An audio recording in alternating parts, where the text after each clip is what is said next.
Muy buenas tardes, espero que estén ustedes muy bien.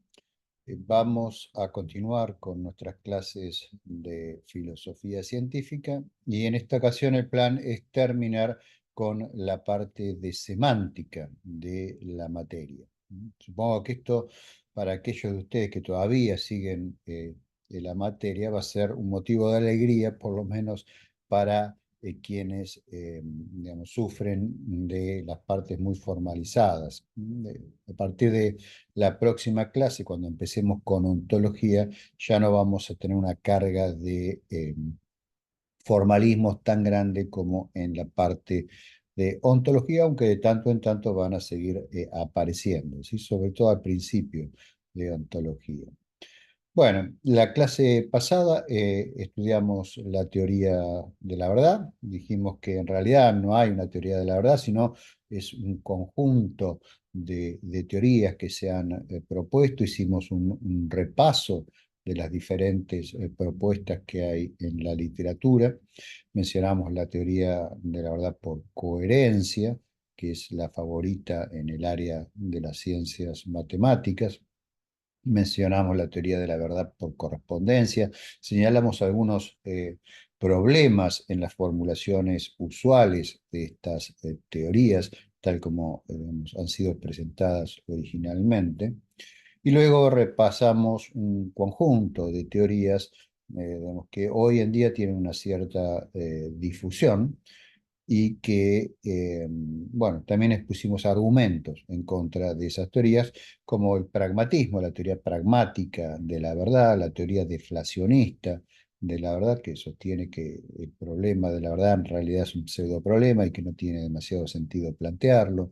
Lo que yo llamé la teoría del consenso, ¿no? Las verdades son aquellas cosas, digamos, sobre las cuales nos ponemos de acuerdo que son verdaderas. O sea, es dependiente de los consensos que se logran en un determinado ámbito social. La teoría favorita, por supuesto, de los constructivistas. Luego hablamos de lo que yo llamé la teoría conspiroparanoide de la verdad, que es la idea de que la verdad en realidad es un instrumento de dominación o de ejercicio de poder sobre las personas, quien se arroga un discurso verdadero según esa visión, en realidad lo que está tratando de imponer es su visión de las cosas sobre otras personas. Esa teoría da lugar a lo que Feyerabend llamó el anything goes, todo vale, básicamente no, cualquier afirmación tiene igual peso eh, ante digamos, la persona a la cual se realiza la afirmación. No tenemos forma de decidir si es más conveniente adoptar eh, enunciados que provengan de la ciencia que enunciados que provengan, por ejemplo, de un chamán cuántico o de un médico brujo. Y también mencioné muy brevemente lo que llamé la teoría de mi verdad, que digamos, es una posición bastante frecuente eh, en la actualidad, donde lo que se afirma es, bueno, esto es mi verdad, mi forma de ver el mundo, y si no te gusta, bueno, vos tendrás tu verdad. Si no te gusta, por lo menos respetá mi posición. Desde ese punto de vista de esa teoría, eh, a duras penas, por cierto, se la puede llamar teoría. Básicamente, la verdad es lo que se me da la gana a mí y que el que me discute le objeto que no está respetando mi derecho a pensar lo que yo quiera. Esa teoría tiene gravísimos problemas si uno la trata de imponer como una teoría estandarizada en el marco de una sociedad, donde si no hay unos acuerdos mínimos sobre qué es verdadero y qué es falso, difícilmente esa sociedad pueda funcionar de forma coordinada y muchísimo menos progresar. Una vez que hicimos ese repaso, después pasamos a esbozar lo que yo llamo una teoría ficcionalista de la verdad, que es lo que yo sostengo entra en mejor coherencia con la ciencia de nuestro momento. Es una teoría que está inspirada por la práctica científica. Básicamente en esa teoría, un enunciado este, puede ser verdadero de acuerdo a diferentes criterios, de acuerdo al contexto en el cual se aplique. Si es un contexto puramente formal, entonces un criterio por coherencia es lo más adecuado. Sostuvimos que entonces en las ciencias formales, por ejemplo en las matemáticas, decir que un enunciado es verdadero quiere decir que ese enunciado es demostrable dentro del contexto formal en el cual fue formulado. Y en el ámbito de las ciencias empíricas, un enunciado lo consideramos como verdadero respecto de un cuerpo de evidencia empírica. Por cuerpo de evidencia empírica lo que entendemos es un conjunto de enunciados más simples que se han obtenido por medio de la experimentación controlada y de la observación controlada en un contexto científico, de tal manera que el enunciado es verdadero de acuerdo a ese cuerpo de evidencia. Si el cuerpo de evidencia cambia, porque la ciencia es dinámica y va cambiando, entonces el valor de verdad de un enunciado también puede cambiar. Si en algún momento de la historia de la ciencia se consideró, por ejemplo, que el flogisto o el éter eran entidades que se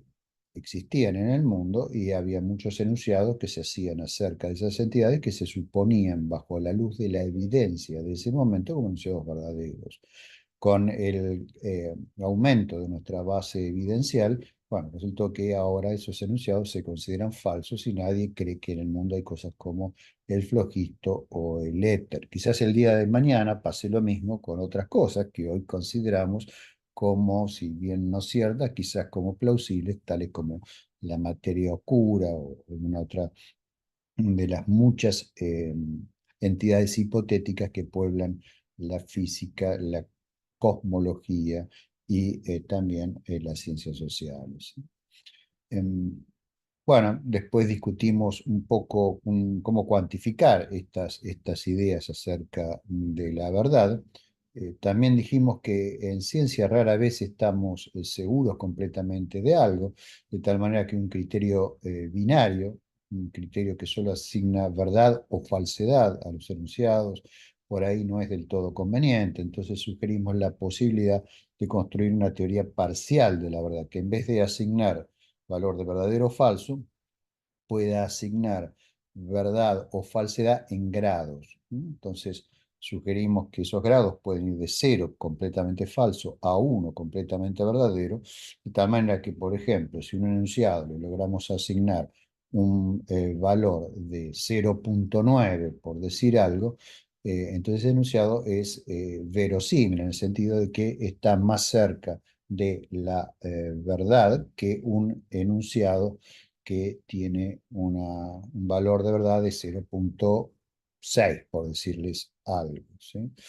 Por supuesto, siempre esos valores de verdad son respecto a una base empírica. Si esa base empírica, esa base de evidencia cambia con el tiempo, esos números también van a cambiar con el tiempo. Y dimos una expresión por la cual podemos estimar, dada una base de evidencia que se conoce con un cierto error, cuál es el grado de verdad relativo a esa base de evidencia, ¿sí? Tratamos de cuantificar. Y después propusimos, basándonos en los axiomas de Kolmogorov, una teoría de la verdad parcial, ¿sí? Que yo ya adelanté que tiene problemas y que la ofrecí en reemplazo de la que había ofrecido en el año 2021, ya que Alejandro Gracia Di Renzo me mostró que de la formulación del 2021 es posible inferir contradicciones. Entonces, hay axiomas que deben ser modificados. Ahora, tal como la presenté en esta última instancia, también hay problemas y los vamos a discutir en esta clase junto con algunas otras cosas. Así que bueno, vamos a ello. Voy a primero a compartir pantalla. Aquí ya está compartida y ahora vamos a maximizar eh, esto para que puedan ustedes ver en modo full screen. Bien, perdón, esto está bastante atrás de donde tenemos que estar hoy en día. Vamos más o menos por... Esto es todo lo que vimos en la clase pasada. Creo que vamos por aquí. Vamos a arrancar de nuevo con los portadores de verdad, que fue el tema con el cual cerré la última clase para, digamos, empalmar correctamente. Recuerdan ustedes que el problema de la verdad tiene dos grandes aspectos, ¿no? O sea, resolver el problema de la verdad significa identificar cuáles son los objetos portadores de verdad, o sea, aquellos objetos a los cuales les asignamos valor de verdad, y luego decir cuáles son las condiciones necesarias y suficientes para poder hacer esa asignación del valor de verdad en el metalenguaje que utilizamos para formular nuestra teoría de la verdad. Entonces, la pregunta que nos hicimos la clase pasada fue ¿a qué objetos le podemos, del lenguaje en el cual estamos hablando, les podemos asignar en el metalenguaje valores de verdad? Ustedes se acuerdan que habíamos diferenciado verdades ontológicas, o sea, verdades que relacionan hechos con hechos, hechos de nuestro cerebro, procesos de nuestro cerebro con el mundo externo. Entonces, esas verdades que no son estudiadas por la filosofía, sino por las neurociencias, claramente ahí los portadores de verdad van a ser pensamientos, o sea, mm, colecciones de procesos cerebrales, ¿sí? Especificar exactamente qué tipo de procesos cerebrales son, nos lo dirá la ciencia a través de la investigación de cómo funciona el cerebro humano y el cerebro de animales que hacen representaciones del mundo externo, que no sean conceptuales, ¿sí? Y luego, en el caso de la teoría semántica de la verdad, o la verdad semántica, que es la relación entre elementos de un lenguaje y elementos de la realidad, ahí en general yo atribuí en toda la presentación que hice del tema, eh, verdad o falsedad a enunciados y proposiciones utilizándolos en forma intercambiable a estas dos expresiones, ¿sí? Ahora llegó el momento de diferenciar claramente qué es un enunciado y qué es una proposición. De hecho, qué es una proposición ha sido tema de discusión desde los escolásticos, por lo menos, ¿sí? Como tenemos una teoría semántica que ya hemos desarrollado, una teoría del significado en particular, que es cuantitativa, entonces podemos intentar responder a estas preguntas. Un enunciado esencialmente es una oración aseverativa, ¿sí? Oración aseverativa es una oración que asevera algo, que afirma algo, ¿sí? Por ejemplo, ¿cuántos años tienes? No es una oración aseverativa, es simplemente una pregunta, ¿sí? Eh, Ahora, si yo digo, Juan tiene 27 años, entonces ahí estoy aseverando algo. O sea, estoy describiendo un hecho, ¿sí? Esa descripción puede ser verdadera o puede ser falsa. El enunciado en sí mismo es un objeto físico creado por un ser humano. En el caso de Juan, tiene 27 años, el objeto físico es un acto ilocutorio, o sea, un acto de habla que yo, Gustavo Romero, he pronunciado en idioma castellano y por lo tanto es creado por mí, ¿sí? Obviamente ese acto ilocutorio, que en principio fueron ondas de presión en el aire en mi escritorio, eh, ha sido transformado por la computadora y en particular por el transductor que tiene la computadora, que es un micrófono y amplificado, transformado en señales electromagnéticas, enviado hasta ustedes en forma electromagnética y su computadora lo ha recibido, lo ha de nuevo transducido a un sistema de parlantes que ustedes tendrán y entonces volverá a hacer ondas sonoras en el momento que ustedes oigan esta clase. En todo momento, el enunciado siempre fue un objeto físico, ya sea ondas de sonido o ondas electromagnéticas, ¿sí? Entonces, el enunciado es un objeto físico. Yo lo puedo expresar de distintas maneras. Puedo escribirlo en un papel, ¿sí? Lo puedo grabar en una cinta magnética, entonces van a ser pulsos magnéticos. Lo puedo escribir en un pizarrón con una tiza, ¿no? Entonces, pero siempre va a ser un objeto físico el enunciado. Y lo puedo expresar de muchas maneras. Yo puedo decir, Juan tiene 27 años, o puedo decir, la edad de Juan es 27 años, ¿sí? El enunciado es el mismo. Si uno es verdadero, el otro va a ser verdadero. Por más que eh, estrictamente, si comparamos físicamente, esos dos enunciados son diferentes, porque hay palabras que no están en el mismo lugar y hay alguna palabra que aparece y que en el otro no está. También lo puedo expresar en otros idiomas, ¿sí? Eh, John is, perdón, 27 years old, ¿sí? Entonces, son distintos sonidos, pero lo que estoy significando es exactamente lo mismo. La referencia y el sentido o la intención es exactamente la misma. Bueno, entonces un enunciado es un objeto físico al cual le podemos asignar valor de verdad, porque ese objeto físico lo que está simbolizando es una aseveración, ¿sí? La descripción de un hecho. Ahora, las proposiciones, en cambio, son objetos abstractos, a diferencia de los enunciados. Son clases de equivalencia de enunciados equisignificativos. O sea, yo puedo tener muchos enunciados que significan todos lo mismo. Los puedo tener, por ejemplo, el de Juan tiene 27 años, lo puedo tener en 15 idiomas distintos, ¿sí? O algunos los puedo tener escritos, otros los puedo tener grabados, etc. Ahora, todos esos enunciados van a tener el mismo significado. ¿Sí? Entonces forman una clase de equivalencia eh, de enunciados que tienen el mismo significado. O sea, desde el punto de vista del significado son equivalentes todos ellos. De ahí la palabra equisignificativos. Ahora, la clase de equivalencia es un conjunto, ¿sí? O sea, es un objeto abstracto, no es un objeto concreto, ¿sí? Es un objeto conceptual que lo obtuve por abstracción a partir de objetos concretos que eran los enunciados. Eso lo voy a identificar con una proposición. El famoso argumento de Quine en contra de la sinonimia en los lenguajes naturales no aplica en este caso si nosotros estamos tratando en contextos formalizados. ¿Por qué? Porque en un contexto formalizado, nosotros, ustedes recordarán, tenemos la sinonimia exactamente caracterizada. Para que un enunciado, ¿sí? Perteneciente a un sistema formal F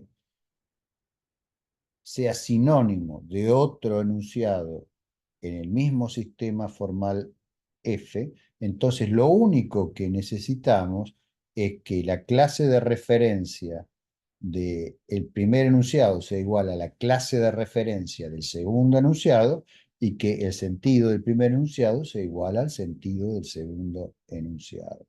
En ese caso decimos que los dos enunciados son sinónimos. Y como la referencia y el sentido de ambos en un contexto formal los podemos determinar en forma precisa, la relación de sinonimia también hereda esa precisión, esa exactitud, ¿sí? Claro, en el lenguaje informal, en el lenguaje natural, el sentido debemos reemplazarlo por la intención, y la intención en un lenguaje natural, digamos, siempre tiene una carga de vaguedad. De ahí el argumento de Quine, que usa ejemplos del lenguaje natural. Entonces, en conclusión, una proposición, ¿sí? La podemos definir como el conjunto de todas las X, tales que X es sinónimo de un cierto enunciado particular S. O sea, es un proceso de abstracción a partir de imponer a la clase de los S la relación de sinonimia. Una proposición, entonces, no es otra cosa que una clase de equivalencia de enunciados equisignificativos. Es un objeto abstracto, ¿sí? Muy bien. Basta que le asignemos valor de verdad a uno de los enunciados que están en el conjunto P para que todos los enunciados de ese conjunto tengan el mismo valor de verdad. Y ese es el valor de verdad que le asignamos entonces a la proposición, ¿sí? No necesitamos evaluar cada uno de los valores de verdad de cada uno de esos enunciados, ¿sí? Sino que con que evaluemos uno, ya está, porque todo lo demás tiene el mismo significado. Bien, es lo que formulamos en la clase pasada a través de esta expresión que está aquí. Para todo x, tal que x es sinónimo de s, entonces el valor de verdad de x es igual al valor de verdad de s. O sea, todos los enunciados x significativos tienen el mismo valor de verdad. ¿Por qué? Porque se refieren todos al mismo objeto o a la misma clase de objetos y porque todos tienen el mismo sentido. O sea, lo que dicen de esa referencia es lo mismo. Entonces, si uno es verdadero, el otro está. Todos los demás también son verdaderos.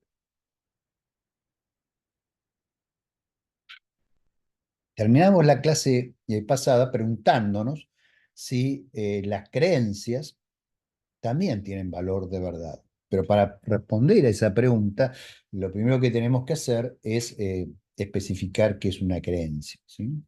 Yo tengo una creencia si tengo un estado de apego psicológico a alguna proposición que supongo verdadera. Puede ser que lo suponga con alguna justificación o no, ¿sí? Entonces, la creencia es mi apego psicológico a la proposición, no es la proposición. ¿Sí? Yo lo que tengo es un apego psicológico a un supuesto grado de verdad de una proposición. ¿Sí? Por ejemplo, yo puedo creer que, no sé, mi sobrina no me miente. ¿Sí? Es una creencia que yo tengo. Es una creencia que es un apego al supuesto valor de verdad de ese enunciado. Ahora, que yo lo crea no hace que el enunciado sea verdadero o falso. No está hablando del enunciado mi creencia, está hablando de mí, de una actitud mía, la actitud de aceptar como verdadero ese enunciado, ¿sí? Entonces, las creencias no pertenecen ni al ámbito de la semántica ni al ámbito de la epistemología. Básicamente deben ser estudiadas por la psicología, el por qué yo me apego al valor, al supuesto valor de verdad de un enunciado, más psicológico, ¿sí? No es la semántica filosófica la que tiene que dilucidar esto.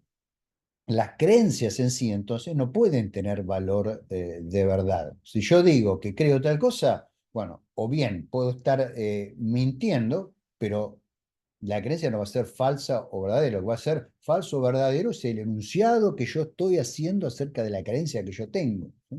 La creencia en sí es simplemente mi actitud psicológica.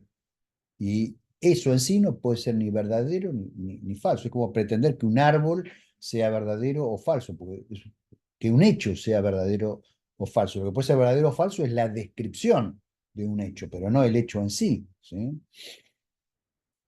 Entonces, las creencias no tienen valor de verdad. O sea, solo lo que tiene valor de verdad son los enunciados y las proposiciones a las que adhiere el creyente. Ahora, yo puedo creer que algo es verdadero, aunque ese algo sea falso, porque yo puedo creer en Dios aunque Dios no exista, ¿sí? Y por más que por ahí alguien venga y me muestre que el concepto de Dios que yo sostengo es inconsistente, yo voy a decir, bueno, perfecto, pero yo sigo creyendo que Dios existe. ¿Mm? Sigo con mi apego. En ese caso, mi apego es irracional. Ahora, puede ser que alguien tenga una actitud de apego a, a un valor de verdad de una creencia que sea racional. Si en ese caso este, viene alguien con un argumento que me desbarata completamente el valor de verdad al cual yo me adhería, bueno, puede ser que si soy una persona racional y eh, pragmática, entonces diga, bueno, sí, no, está bien, esa creencia que yo tenía no está justificada, entonces voy a adoptar otra creencia. En realidad, en mi opinión, nadie debería tener creencias, porque las creencias en el fondo traen problemas, ¿sí? Tener apego de verdad al valor de verdad de algo no agrega nada a el conocimiento, ¿sí? Lo importante es el conocimiento de si la proposición es verdadera o falsa. Después, mi actitud psicológica hacia ella es una cosa, digamos, que en la ciencia no tiene lugar, ¿sí? A nadie le importa, por ejemplo, cuál es mi actitud psicológica cuando yo resuelvo una ecuación, cuando yo resuelvo, no sé, una de las ecuaciones de Einstein, ¿sí? O sea, ¿qué importancia puede tener para la ciencia si yo estoy apegado psicológicamente a lo que, no sé, mi mamá opina de las ecuaciones de Einstein? Nada, tiene nada que ver. Entonces, las creencias, en mi opinión, deben ser erradicadas. De la ciencia, seguro. Y creo que sería muy bueno que fuesen erradicadas también de nuestra vida cotidiana, porque en general lo único que hacen es ayudarnos a equivocarnos con más vehemencia. Las opiniones, en cambio, son algo diferente, porque las opiniones son juicios que mantenemos basados en cierta evidencia.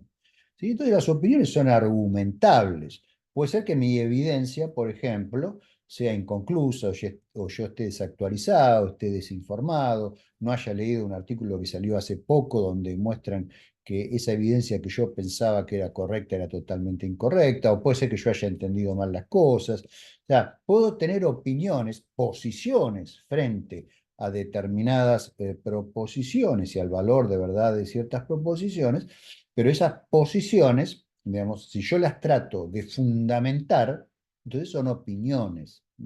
Y esas opiniones pueden ser argumentadas y pueden ser correctas o incorrectas. Lo bueno de las opiniones es que pueden ser cambiadas si es necesario, porque si yo no puedo defender por medio de justificaciones adecuadas mi opinión, tengo que cambiar mi posición, ¿sí? Eso no va a cambiar ni los hechos ni la verdad o la falsedad de las proposiciones. Lo que va a cambiar es mi actitud frente a las mismas. Entonces yo, por ejemplo, puedo en alguna época de mi vida haber pensado, no sé, que la obra de Wittgenstein, digamos, tuvo un impacto benéfico en la filosofía del siglo XX, porque, bueno, me basaba en ciertos autores, ciertos estudios, nos había analizado la influencia que había tenido en algunas personas, etcétera, y había leído la obra de Wittgenstein. Con el paso del tiempo, mis opiniones acerca del impacto de la obra de Wittgenstein cambiaron radicalmente. Y hoy pienso que ese impacto es fundamentalmente negativo, aunque puede haber tenido, por supuesto, algunos aspectos positivos, lo que predomina es negativo. Y ese cambio de opinión se debe a que, digamos, yo conozco mucho más hoy en día que cuando tenía 25 años, ¿sí? Entonces, es un ejemplo de un cambio de opinión. También he tenido cambio de opinión sobre lapsos de tiempo mucho más cortos. Un ejemplo lo di hace un ratito con la teoría de la verdad parcial, ¿no? O sea, yo en un momento pensé, bueno, esta teoría de la verdad parcial, hasta donde yo veo, más o menos está funcionando bien. Pero viene una persona, me muestra, no, mira, fíjate que de acá te deduzco esta inconsistencia. Listo, perfecto, tenés razón. Esta teoría de verdad la tengo que reemplazar por otra, y así sucesivamente, ¿sí? Entonces, uno es mucho más flexible, uno puede mantener diálogos, uno puede mantener conversaciones fructíferas y constructivas si tiene opiniones y no creencias. Las creencias terminan en el fanatismo y el fanatismo produce un montón de problemas a nivel personal y a nivel social, ¿sí? Ya cuando hablemos de la sociedad quizás retomemos un poquito este tema. Bueno, ¿y qué pasa ahora con las teorías científicas? ¿Se acuerdan que hablamos de las teorías? Definimos que las teorías eran sistemas de enunciados cerrados bajo la operación de deducción, ¿sí? O sea, en general las teorías científicas son sistemas hipotético-deductivos de enunciados.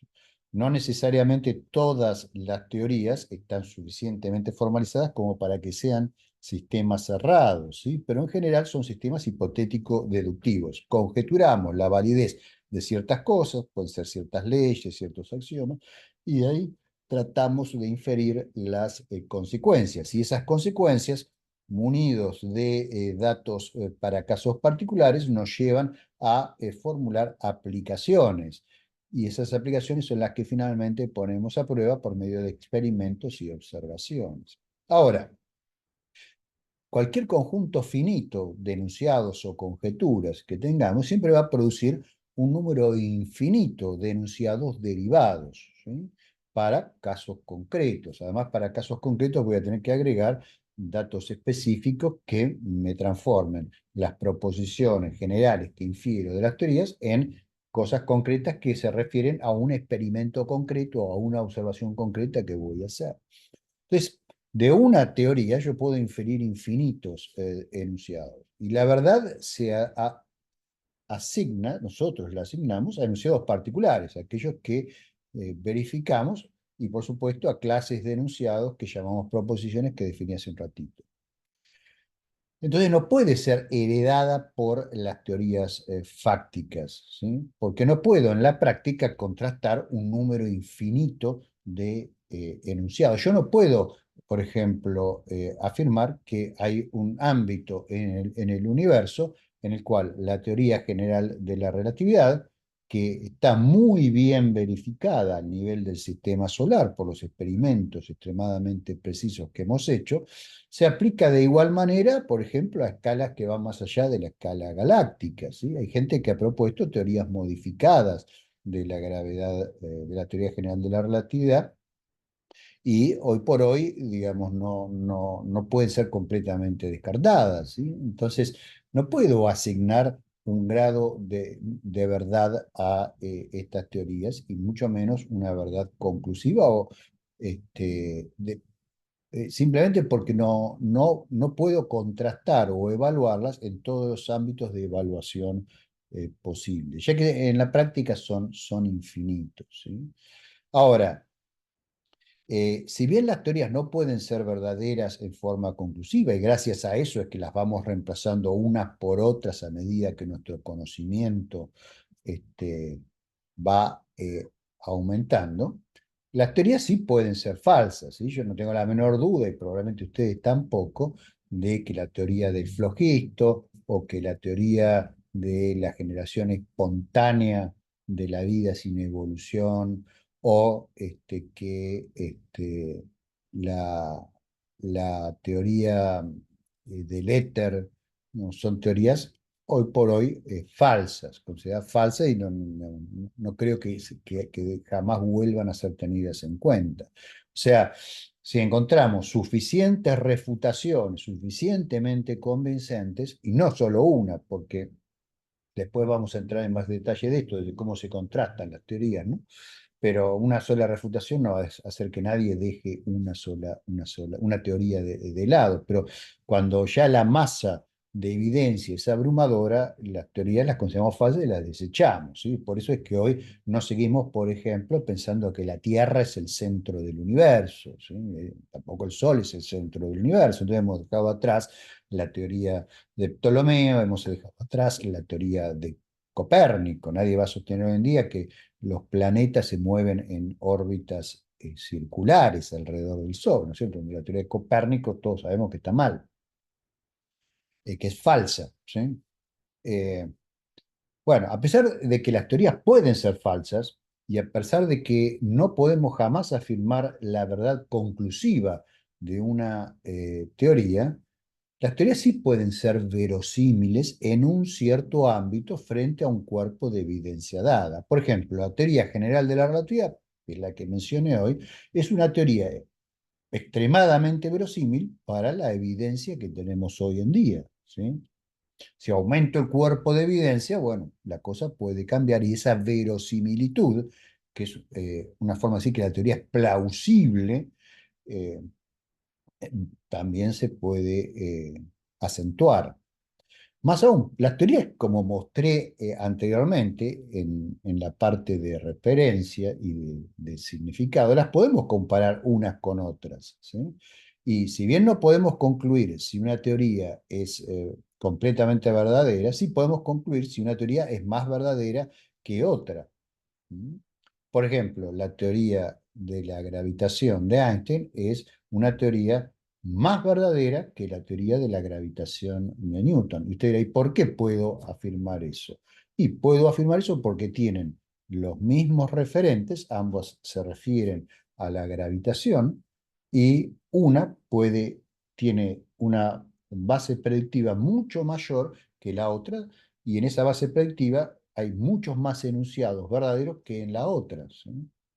Hay, por ejemplo, la teoría de Newton produce enunciados falsos cuando quiero dar una explicación al corrimiento del perihelio de mercurio, ¿sí? O dar resultados falsos cuando quiero explicar lo que se llama arrastre de los sistemas inerciales, cuando las cercanías de un cuerpo en rotación, un cuerpo con masa en rotación. La teoría de Newton no predice la curvatura de la luz cuando pasa cerca de un cuerpo masivo. Todas estas cosas han sido verificadas en forma exhaustiva. Entonces son enunciados que hace verdaderos, o sea, que se han establecido su verdad, que hace la teoría de Einstein, que la teoría de Newton no puede hacer. Por otro lado, todos los enunciados verdaderos que hace la teoría de Newton, la teoría de Einstein también los puede hacer. Y ustedes dirán, ¿y por qué seguimos usando? Entonces, muchas cosas la teoría de Newton. Un ingeniero, por ejemplo, un ingeniero mecánico, no usa la teoría de Einstein, usa la teoría de Newton a la hora de diseñar un puente, y porque no necesita usar algo que es tan sofisticado para un ámbito de la experiencia que es tan restringido como todo lo que entra en el ámbito de un puente que está diseñando un ingeniero. Entonces él aplica la teoría de Newton, pues es mucho más fácil de usar, ¿sí? Eso no quiere decir que eso mismo no lo pueda hacer con la teoría de Einstein. Muy bien. ¿Y qué pasa con los modelos? ¿Sí? Hablamos de teorías. ¿Qué pasa con los modelos?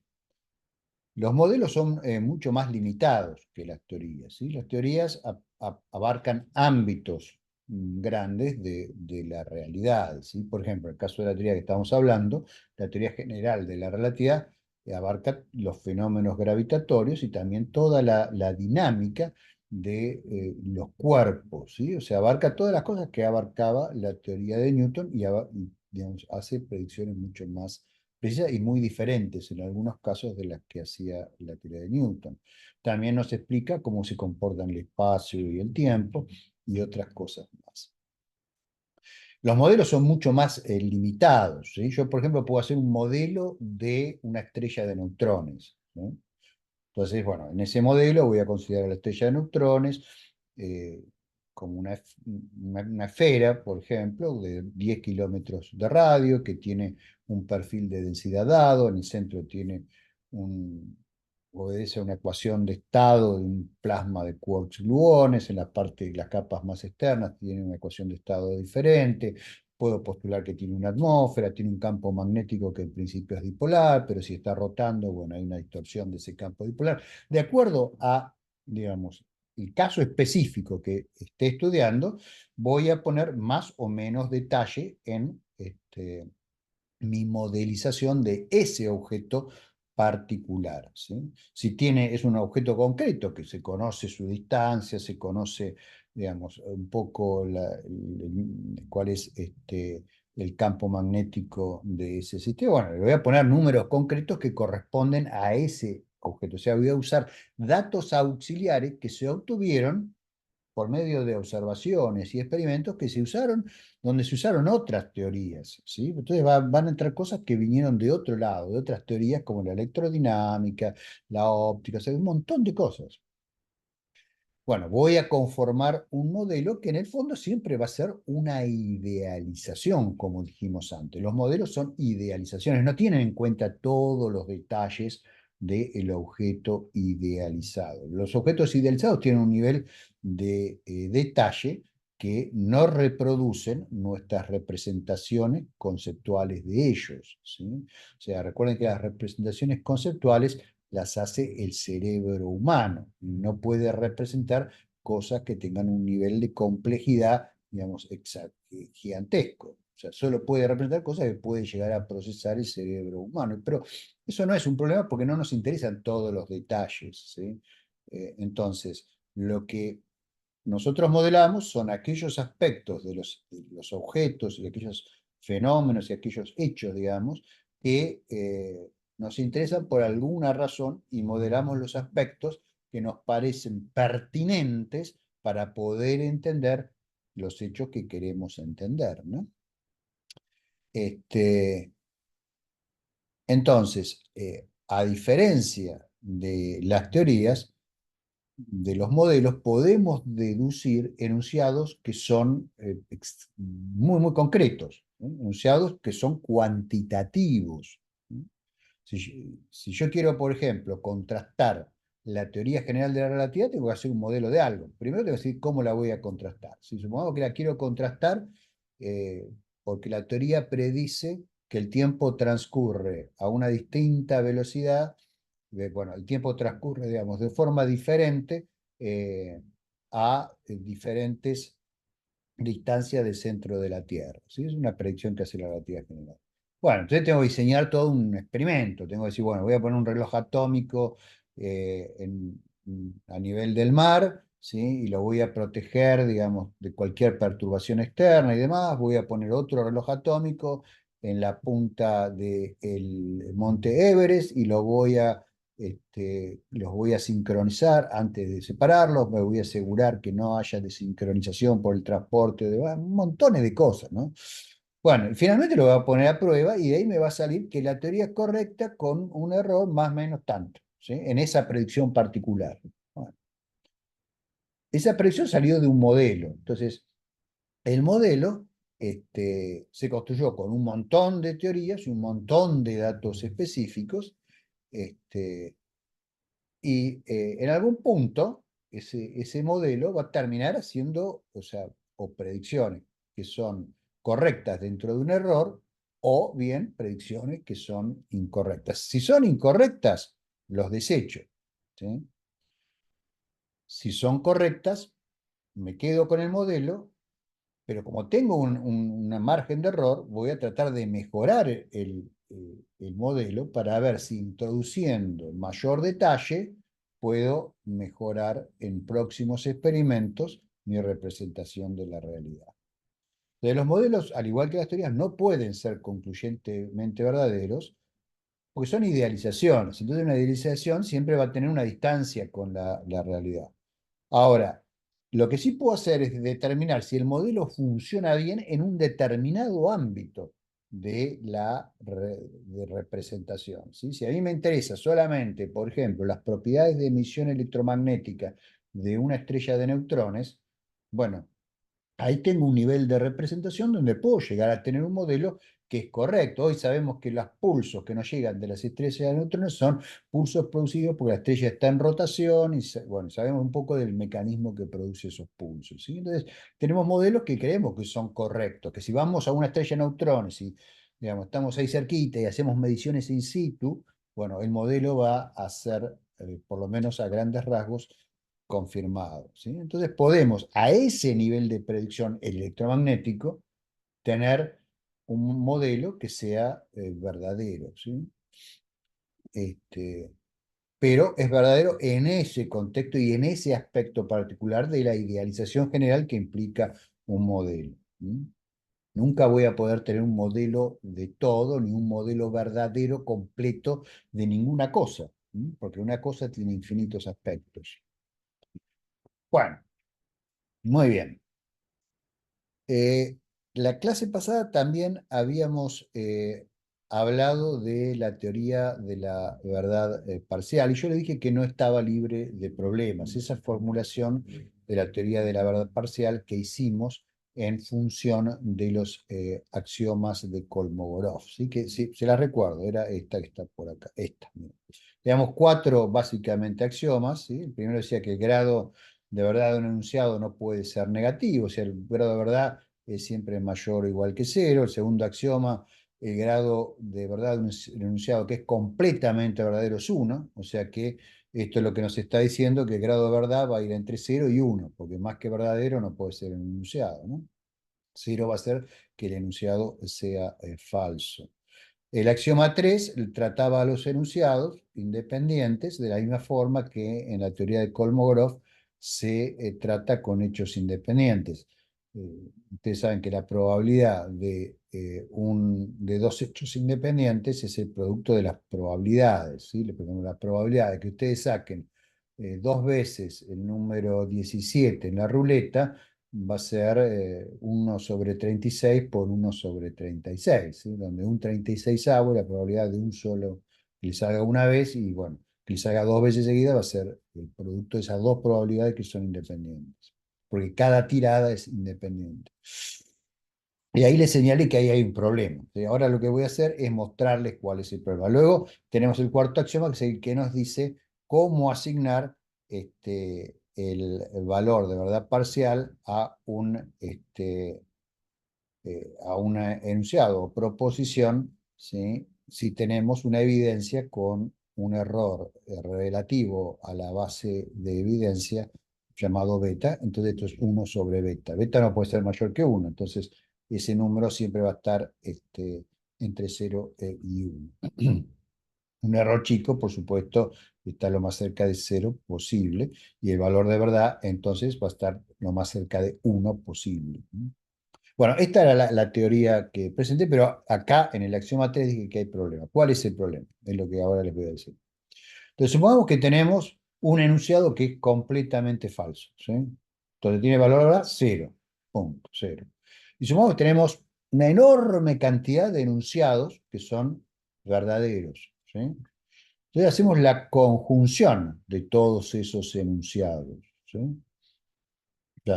La conjunción de un enunciado verdadero con otro verdadero, con otro verdadero, con otro verdadero, con otro verdadero, ¿sí? Y ahí en el medio metemos un enunciado falso.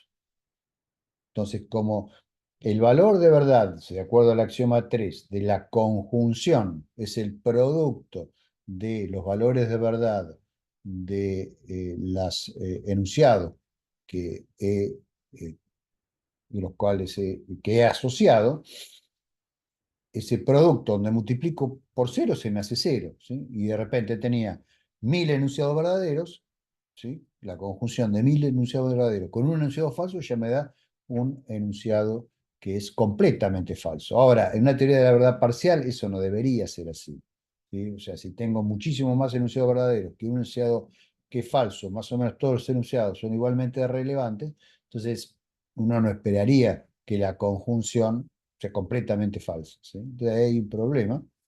Entonces, ahí lo que propongo es reemplazar a 3 no por el axioma de Kolmogorov correspondiente, sino por un axioma de la anterior teoría de la verdad que había propuesto, que básicamente afirma que el valor de la verdad de la conjunción de dos enunciados es la semisuma del valor de verdad de cada uno de esos enunciados. Así que supongamos que tenemos un valor de verdad de 0,9, ¿sí?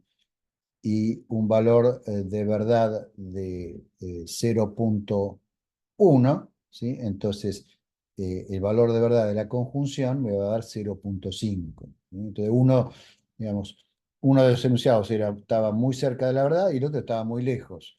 Y bueno, la conjunción de esos dos me da uno que está ahí en el medio, que no podemos definirnos si es verdadero o falso, ¿sí? Eso suena mucho más razonable. Entonces, la generalización, que era el teorema 4, ¿se acuerdan que el teorema 4 era este? ¿Sí? Que nos decía que el valor de edad de una conjunción de muchos enunciados era el producto de los valores de verdad de todos esos enunciados. Entonces, acá yo les había aclarado que esto tiene problema. Entonces, ahora, digamos, para evitar ese problema, que es que nos va a dar 0, esa multiplicación, como está acá, simplemente porque 1 sea 0, lo que hacemos es el valor de verdad de la conjunción de un montón de enunciados es 1 sobre n, ¿sí? De la suma de los n valores de verdad de las proposiciones en cuestión. O sea, lo que estamos haciendo esencialmente es promediar los valores de verdad. Eso es la definición de un promedio. O sea, el valor de verdad de la conjunción de un montón de enunciados es el promedio del valor de verdad de esos enunciados. Bueno, ustedes dirán, bueno, muy lindo, sí, pero hay todavía un problema acá, que puedo obtener un valor de verdad con esta definición muy bueno, teniendo enunciados que, si bien son verdaderos, son completamente irrelevantes. Eh, Supongamos que yo les afirmo a ustedes que la edad de mi hija es de 20 años. ¿Sí? Bueno, eso puede ser verdadero, puede ser falso, puede ser estar cerca de la verdad, puede estar lejos de la verdad. ¿Sí? Supongamos que eso tiene un valor de edad de 0,8, que más o menos debe ser estar cerca de la realidad, ¿no? Y después tengo 10.000 enunciados, ¿sí? Que son del estilo, por ejemplo, la edad de mi hija es menor que la edad del sistema solar, ¿sí?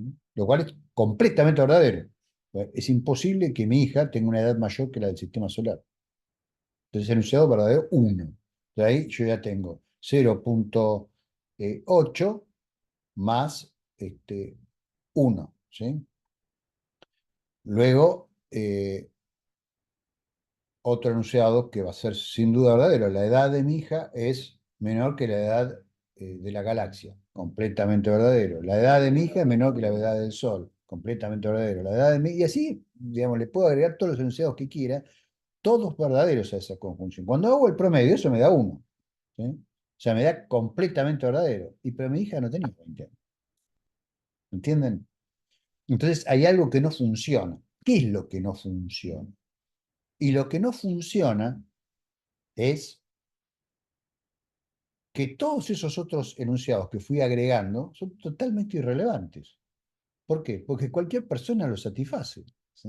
Ustedes tienen menos edad que el sistema solar, yo tengo menos edad que el sistema solar, cualquier ser humano del planeta Tierra tiene menos edad que el sistema solar, cualquier organismo vivo en este momento tiene menos edad que el sistema solar.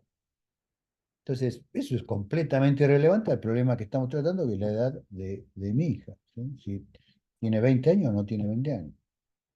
Insisto, es joven y está muy cerca de los 20 años. Bueno, entonces acá lo que nos está faltando es un ingrediente que es muy importante, además de la verdad, que es la relevancia.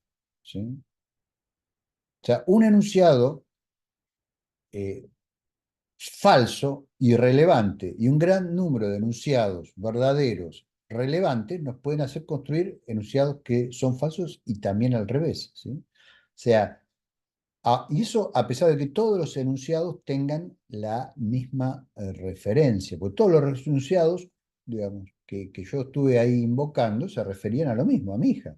¿Sí?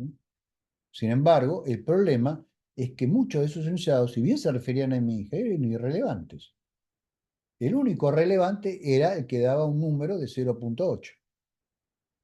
¿Sí? Entonces, ¿cómo hacer para distinguir qué es lo relevante de lo irrelevante? Bueno, podemos introducir una función que, de acuerdo al sentido de la proposición, nos permite identificar su relevancia. Entonces, esta función le vamos a llamar función de relevancia. La forma más sencilla va a ser que sea una función bivaluada. Uno, si el enunciado es relevante, como en el caso de lo que tiene 20 años, y dos, si es irrelevante, como en el caso de que tiene una edad menor que la del sistema solar. ¿Y cómo sé si uno es relevante y otro es irrelevante? ¿Cómo evalúo esa función? Bueno, la evalúo si yo le estoy haciendo una asignación precisa a la edad de mi hija. Dije que tiene 0, no, el valor de verdad del enunciado tiene 20 años, 0,8. Mientras que en el caso del sistema solar, dije que es menor, ¿sí?, que la edad del sistema solar. Y eso no es una asignación precisa. El sistema solar debe tener una edad de 10.000 millones de años o algo por el estilo. Entonces, obviamente, no es precisa porque, digamos, es una escala completamente diferente y por lo tanto irrelevante a la escala que estamos tratando, porque los seres humanos viven, digamos, ciento y algo de años a lo sumo. Entonces, estamos hablando de órdenes y órdenes de magnitud de diferencia entre un enunciado y el otro, ¿sí? En cuanto a el margen de error que pueden tener, ¿no? Uno es irrelevante, el otro es relevante. Te da un problema F y un enunciado P, digamos, eh, tanto el problema como el enunciado con la misma referencia. Por ejemplo, en este caso, ¿cuál es la edad de mi hija? ¿Sí? Entonces, la respuesta es, la edad de mi hija es, punto suspensivo, y ahí ponen ustedes lo que les parece. Ambos tienen la misma referencia, que es mi hija. Entonces, le asignamos un valor 0 si es irrelevante y 1 si es relevante a el enunciado o la proposición. ¿De acuerdo a qué? Si se expresa un valor preciso mu, donde mu es cualquier número, entonces el valor de relevancia es 1. Si el valor de relevancia no es 1, entonces la otra posibilidad es que sea 0. Entonces, a todos esos enunciados que decían que la edad era mayor que o menor que, les asignamos 0 porque son irrelevantes. Y el único que queda es el que decía que el enunciado, la edad es 20 años, tenía un valor de edad de 0,8. ¿Sí? Entonces, si ahora vamos a la expresión de antes, que estaba en el teorema 4, lo que nos va a quedar es esta expresión de acá. Los valores de verdad los vamos a tener pesados, lo cual significa en la práctica multiplicados, por la relevancia correspondiente a la proposición que estamos teniendo en cuenta. ¿Sí? Entonces, en nuestro ejemplo, el valor de relevancia de una sola de estas es 1 y para todas las demás es 0. ¿Sí? Entonces, esto nos va a quedar simplemente 0,8. El cálculo de esta cuenta. ¿Sí? Entonces, la relevancia es tan importante como la verdad. ¿Sí? O sea, no solo queremos saber si nuestras respuestas son, uy, miren, puse verduras ahí, después lo corrijo, verdaderas quise poner. Eh, Sino también queremos saber si vale la pena responder a las preguntas. ¿Sí?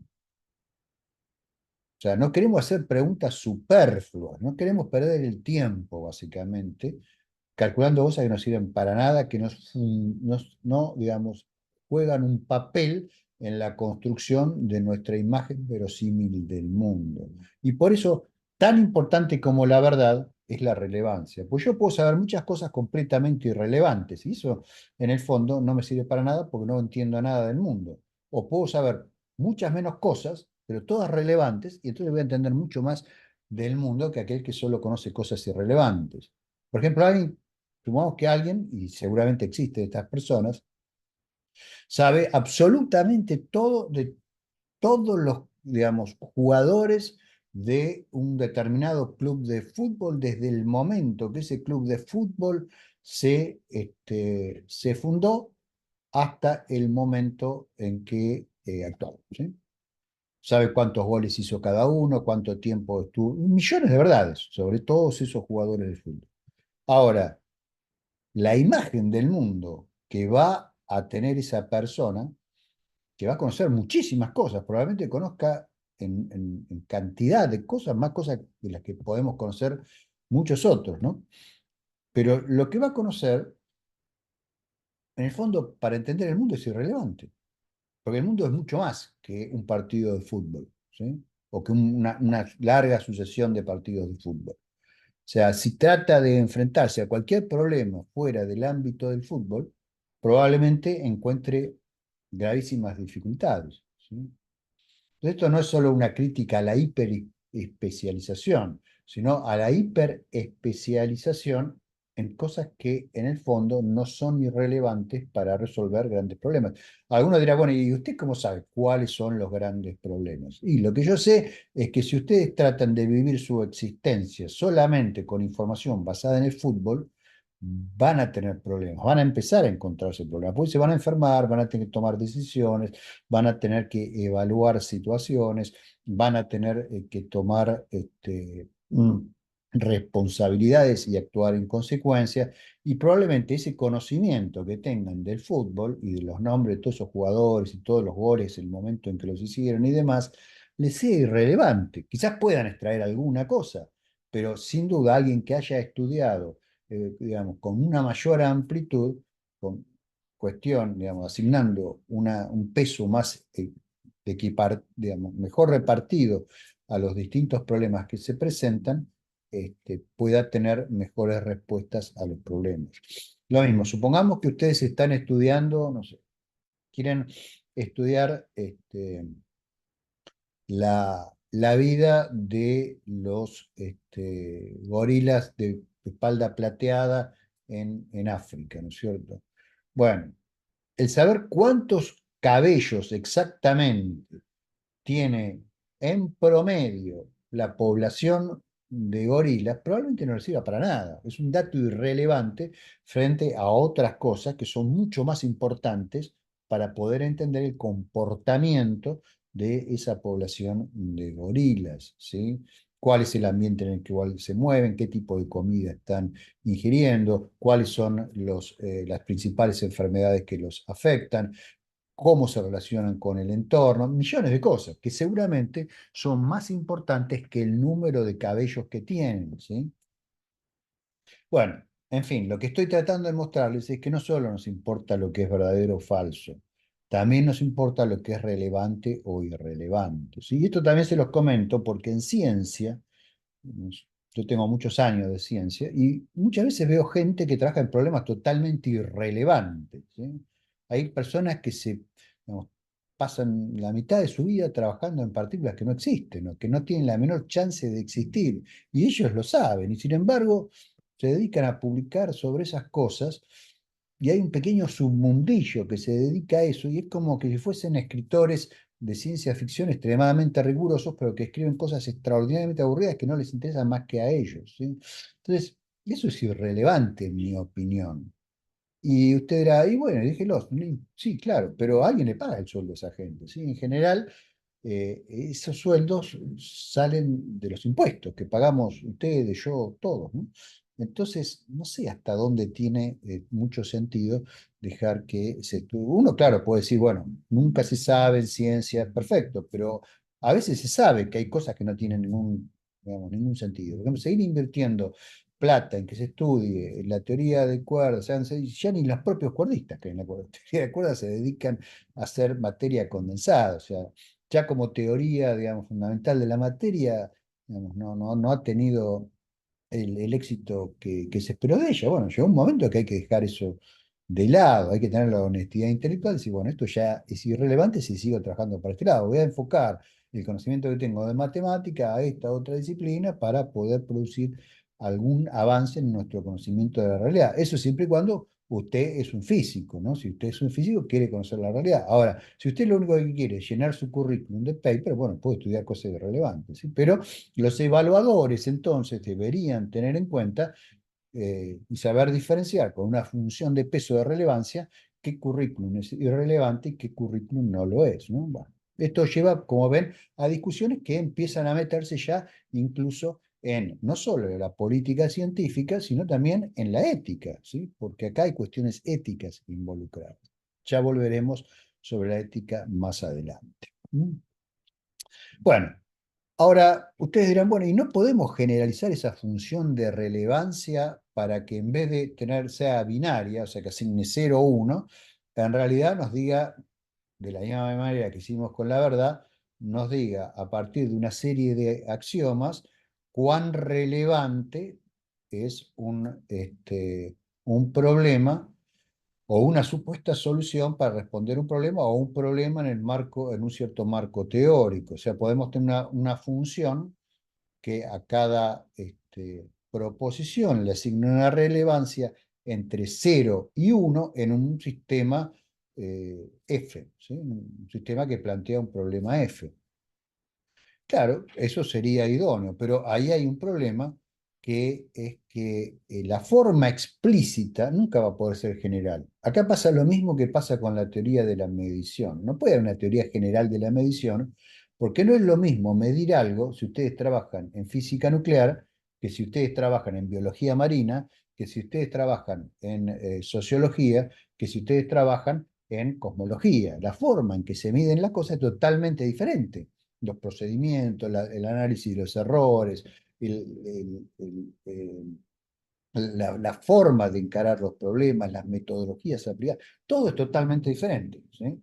Entonces, no podemos tener una única teoría de la medición. Podemos tener algunas recomendaciones generales como las que yo he estado haciendo hasta ahora, pero no podemos tener una sola función que nos represente cómo asignar números en una teoría general de la referencia, porque de la relevancia, perdón, porque la relevancia de cada proposición en un dado contexto en el cual se encuentra un cierto problema va a depender del problema, ¿sí? Entonces, la proposición, si es relevante o no, va a depender del contexto. Si en otro contexto, una proposición que en un cierto contexto es irrelevante, puede volverse relevante, ¿sí? Supongamos que estamos estudiando la alopecia ahora de los gorilas estos que les mencioné de espalda plateada ahí en África, ¿no? Bueno, si lo que lo estamos estudiando justo es la pérdida de cabello de la población de gorilas, bueno, ahí me puede importar saber cuántos cabellos tienen los gorilas, ¿sí? Ahora, si quiero estudiar en realidad los problemas que enfrentan para supervivencia, quizá eso es irrelevante, ¿sí? Bueno, muy bien. Vamos a continuar. Ustedes recuerdan que mencioné un famoso paper de Wheeler, Van Orman, Quine, que se llamaba Dos dogmas del empirismo, ¿sí? En uno de esos dos dogmas es el principio de verificación y el otro es la distinción analítica sintética. La distinción analítica sintética, digamos, tiene larga data. Acuérdense que ya Leibniz, por ejemplo, habló de verdades de razón y verdades de hecho, ¿sí? Entonces, una proposición analítica sería una proposición, digamos, que entraría en las verdades de razón de Leibniz y una sintética en las de hecho, ¿no? Eh, Quine negó famosamente que esta distinción se puede hacer, ¿sí? Ahora, una vez más, eso es porque él lo estudió en el contexto del lenguaje natural. Ahora, lo que yo les voy a proponer es ser un poquito más precisos que Quine en ese famoso artículo y vamos a tratar de hacer una definición un poco más precisa de la distinción analítico-sintético, qué entendemos por analítico y qué entendemos por sintético, ¿sí? Entonces vamos a decir que una expresión es analítica en un lenguaje formal S, si y solo si es justificable por medio de un examen de sus signos componentes y de su relación con otros elementos de S, con la única ayuda de la lógica presupuesta por S. ¿Mm? O sea, analítico es algo que pertenece a un lenguaje formal, que tiene una lógica subyacente, y solamente a través del análisis de esa expresión S y con la ayuda de la lógica subyacente, yo puedo ver si esa expresión S es justificable o no en ese lenguaje, ¿sí? O sea, puedo ver si puedo asignarle una verdad o una falsedad en el contexto de ese lenguaje. ¿Sí? No necesito hacer ninguna investigación del mundo. Entonces, según esta caracterización, por ejemplo, las verdades matemáticas, tal como las hemos definido, teoremicidad, serían verdades analíticas, ¿sí? No tautológicas, esto ya lo enfaticé, ¿sí? Bueno, ¿y qué sería entonces una expresión o un enunciado sintético? ¿Sí? Que un enunciado sintético en S es sintético en S, sí, solo si no es analítico en S. O sea, es que no me alcanza solamente la lógica interna de S para poder establecer su verdad o falsedad. Podría, si el lenguaje es interpretado a la lógica, puedo agregar ahí la semántica de ese, ¿sí? Entonces, en ese caso, no me alcanzaría ni la lógica ni la semántica de ese para poder establecer si el enunciado es verdadero o falso. Ese siempre es formal, ¿sí? Para que yo pueda esa semántica caracterizarla en forma rigurosa, tener significado, tener clase de referencia, tener sentidos y demás, ¿sí? Obviamente, donde empiezo a usar el lenguaje eh, natural, me van a empezar a entrar en la intención, cosas que no van a estar bien caracterizadas, voy a tener ambigüedad o vaguedad en la extensión y entonces no voy a saber exactamente ciertos casos si son analíticos o si son sintéticos. Pero eso en el lenguaje natural, eso es lo que muestra Quant, ¿sí? En los lenguajes formales ese problema no está. Entonces hay distintos tipos de analiticidad, o sea, de poderes, digamos, de tipos de enunciados cuya verdad podemos establecer a partir de la forma del enunciado y de la lógica y la semántica del lenguaje formal, en el cual el enunciado es formulado. Las tautologías son las más simples, son proposiciones que son verdaderas en ese en virtud de su forma nada más, e independientemente de su significado. Ahí sí, es la forma de la proposición, ¿sí? O sea, por ejemplo, eh, que X es igual a X, ¿sí? No necesito hacer ninguna observación del mundo, no necesito saber qué es X para saber que ese enunciado es verdadero, ¿sí? Por lo menos el lenguaje L1 que formulamos al principio de nuestro estudio de la semántica. Entonces, fíjense que las verdades de la matemática no van a ser tautológicas, ¿sí? Porque requieren los teoremas largas demostraciones, ¿sí? Para poder demostrar a veces que una simple proposición es verdadera o falsa en esa área de la matemática, ¿sí? En esa teoría matemática. Tautológica es si simplemente mirando el enunciado ya veo por la forma en que están dispuestos los elementos de ese enunciado y teniendo en cuenta las reglas de formación de enunciados, veo que simplemente es fórmula. O sea, es un enunciado aceptable. Listo, ya está. Eso es tautología. Luego tenemos las contradicciones, que son falsas en ese en virtud de su forma e independientemente de su significado. O sea, vendrían a ser este, eh, lo opuesto de las tautologías, ¿sí? Ahora, si agregamos el significado acá, entonces ahí ya es otra cosa, ¿sí? Que, digamos, en mi opinión, más que poder decir que son falsas, digamos, no tienen sentido, ¿sí? Si agregamos el significado. Bueno, después tenemos las tautonimias, ¿sí? Que son proposiciones verdaderas en ese en virtud de los significados que aparecen en ellas, ¿sí? Entonces, bueno, eh, en un lenguaje natural, o sea, una tautonimia, un ejemplo de tautonimia puede ser, eh, no sé, todos los niños que tienen menos de 3 años son niños, ¿sí? O sea, sí, está bien. O todos los solteros son hombres no casados, donde por soltero entiendo hombre no casado, ¿no? Eso es el lenguaje natural.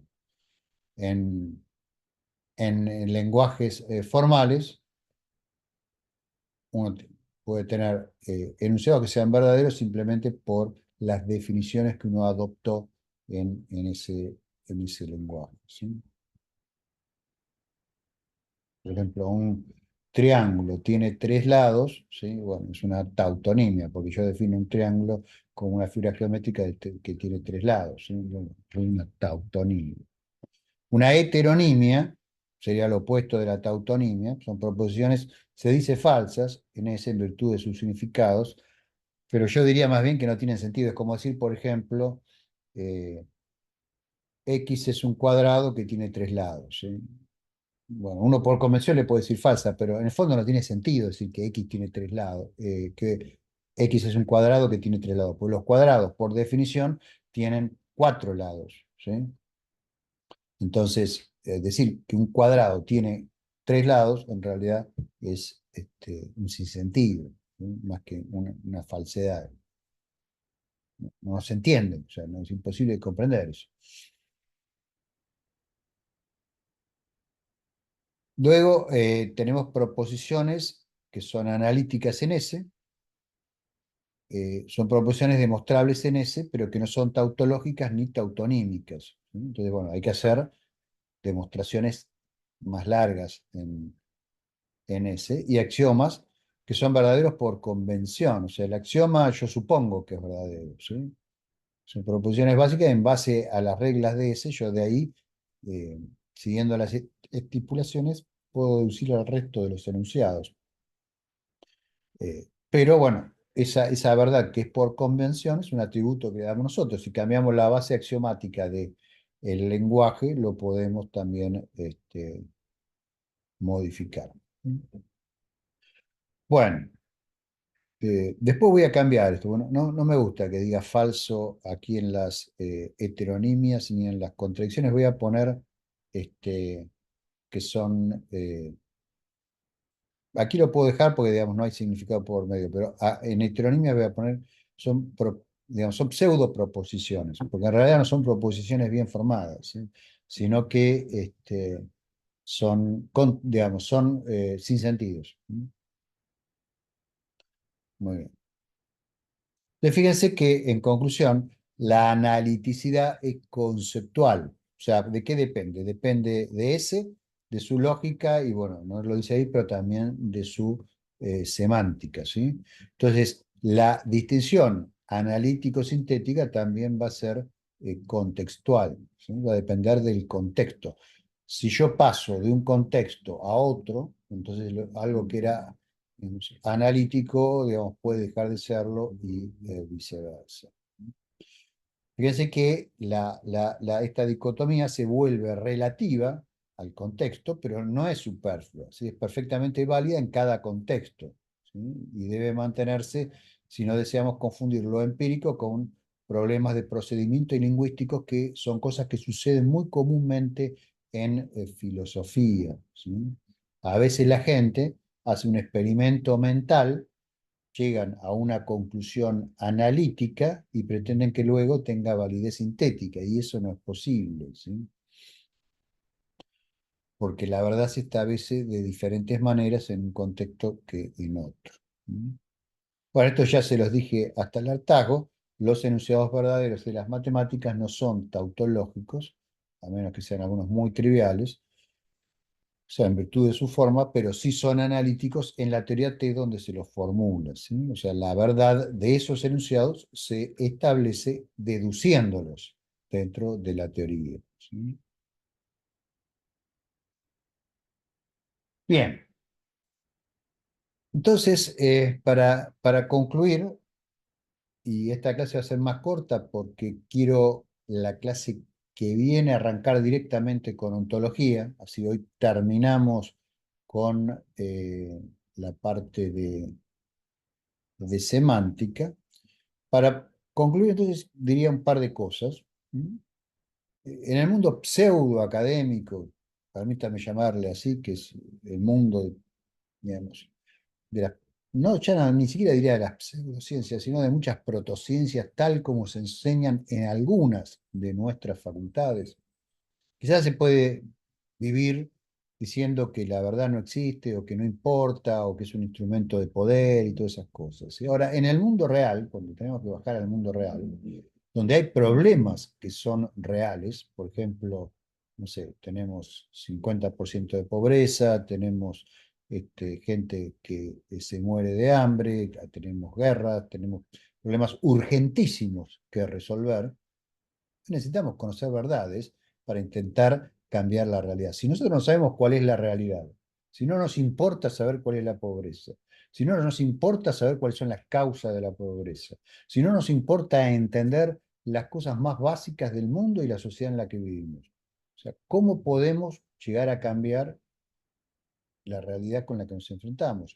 Ya sea la sociedad, ya sea el ámbito del mundo en el cual nos desempeñamos, ya sea nuestra propia vida, ¿sí?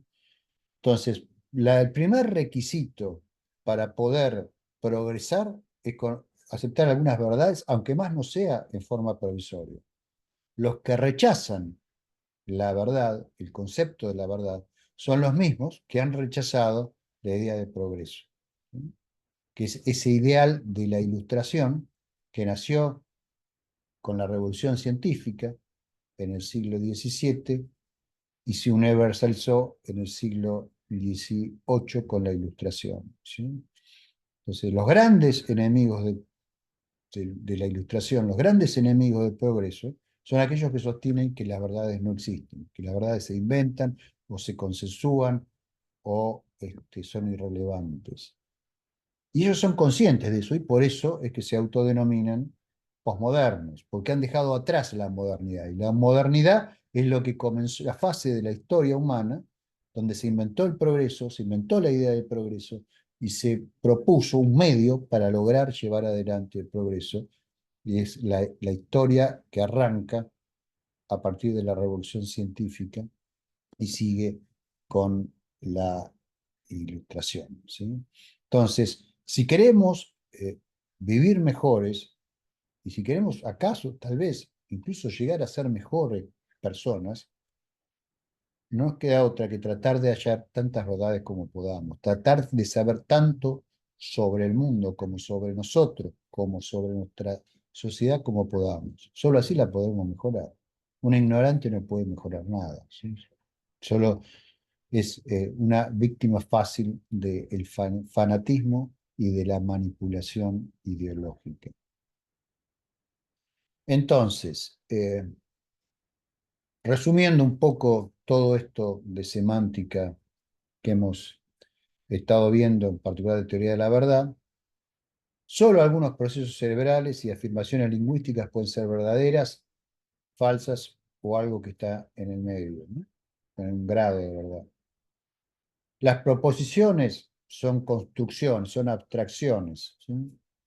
Que van a heredar el valor de verdad de los enunciados de los cuales los abstraemos. Las proposiciones son conceptos, los enunciados son cosas. El valor de verdad de un enunciado se asigna siempre, y digo asigna porque nosotros somos los que lo asignamos, siempre en forma relativa a un cuerpo de evidencia. El cuerpo de evidencia se obtiene por una serie de operaciones empíricas, experimentos controlados, observaciones, etc. Si el cuerpo de evidencia cambia, el valor de verdad también puede cambiar, ¿no? Aún no existe una teoría suficientemente desarrollada para, digamos, utilizar una función de asignación de grados de verdad. Es un tema abierto que está en discusión y por eso yo, digamos, les hice conjeturas, ¿sí?, al respecto. La relevancia también es importante, además de la verdad. No solo nos importa saber si los enunciados son verdaderos, sino también nos importa saber si las preguntas que responden esos enunciados son relevantes y si lo que decimos en los enunciados es relevante para responder la pregunta.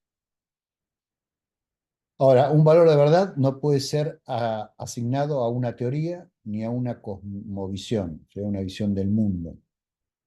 Una teoría, sin embargo, puede ser más cierta que otra y por eso las podemos comparar. Y lo mismo vale para las cosmovisiones, ¿sí?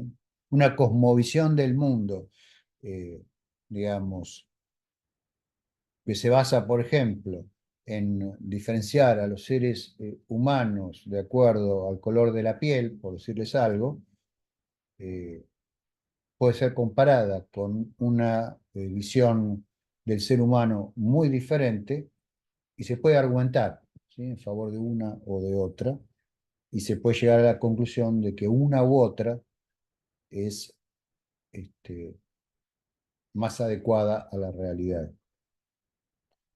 La ciencia precisamente progresa porque podemos comparar las teorías y podemos decir esta teoría es mejor que esta. ¿Sí? A pesar de que no podemos decir esta teoría es verdadera y esta es completamente falsa. ¿Sí? Podemos decir quizá que esta es falsa, pero no que esta es completamente verdadera. Entonces la ciencia progresa porque podemos cambiar las teorías. ¿Sí? Y tener teorías que cada vez son más verosímiles, que cada vez describen mejor al mundo, cada vez se aproximan más a la realidad. ¿Sí? Cada vez tenemos representaciones conceptuales más verdaderas de la realidad. Y eso es a lo que aspiramos, ¿no? A tener la mejor representación de la cual nuestros sistemas cognitivos sean capaces. Si es así, estaremos en las mejores condiciones posibles para poder, a través de la técnica, de la tecnología, manipular nuestro entorno, digamos, actuar sobre nosotros mismos y llegar a ser mejores, ¿sí? Y eso es la esencia de la idea de progreso, ya no solo en ciencia, sino también en la aventura de ser un ser humano. Mi sugerencia final es esta: opiniones sí, creencias no. O sea, seamos capaces de cambiar de opinión de acuerdo a la evidencia. Si nos muestran que estamos equivocados, no tengamos problema en admitirlo y en cambiar. Si admitimos el error y cambiamos en función de eso, seremos mejores. ¿Sí? ¿Seremos qué? Seremos personas capaces de aprender. Y si somos personas capaces de aprender, vamos a ser más adaptables y vamos a ser más útiles a la sociedad y a nosotros mismos. Por sobre todas las cosas tenemos que luchar contra los fanáticos, me parece a mí. Porque el fanático es el que ha abandonado la capacidad de aprender. Es el que ha abandonado la plasticidad, que es lo que caracteriza a los sistemas neurales de los organismos superiores. O sea, el fanático ya no es adaptable, ¿sí? Y como no es adaptable, tiende a destruir porque no se adapta a nada, ¿sí? El fanatismo entonces solo genera intolerancia y confrontación. Y el origen del fanatismo está en la creencia. Opiniones sí, creencias no. Nos vemos en la próxima clase.